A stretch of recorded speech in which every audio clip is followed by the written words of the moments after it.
Hey Lacey, how you doing? All right, fantastic. You're catching up. That's great. That's great.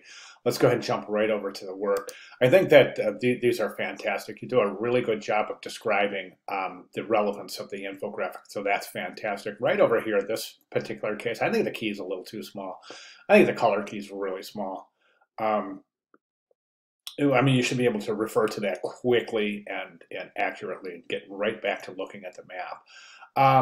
A couple of these, I've got one concern, not so much over here, but in a couple of your charts, bars, and your charts and graphs, I'm seeing something that almost looks like I. I just want to reinforce the importance of using all original graphics here. There was one graphic I found, this suicidal thoughts. I thought I had recognized that, so I did a little bit of research, and there is something that is quite similar to that online. This is past year prevalence of major depressive focus episodes among U.S. adults in 2017. So it's got the exact same X and Y coordinates. So I'm just guessing that that's a found image. Um, if not, and if you compiled this based on that information, that's fantastic. But I just want to reinforce the importance of using all original graphics. And the reason of the reason that is so important is let's say you have a portfolio reviewer or even a higher end professional that's looking through your portfolio, and this question comes. Okay, so they get to the section where you have your infographic, and they say, "Oh, this is really good. Is this particular graphic right here 100% original?"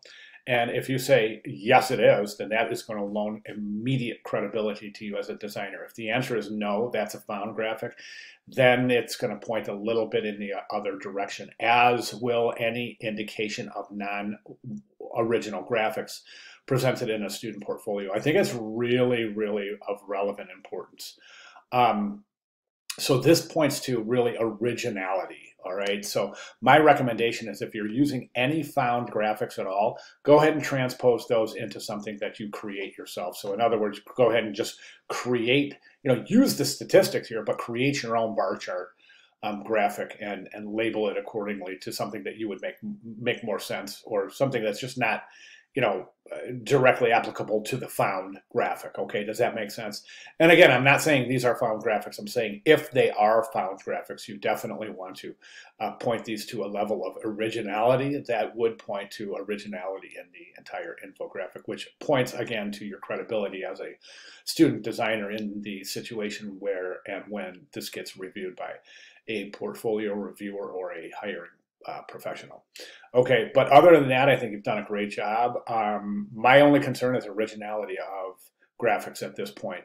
But I think you're definitely pointed in the right direction. So keep that in mind. If you have any questions at all, please let me know. I'll be glad to make any necessary clarifications. Okay, great job. Thanks so much for sharing, Lacey.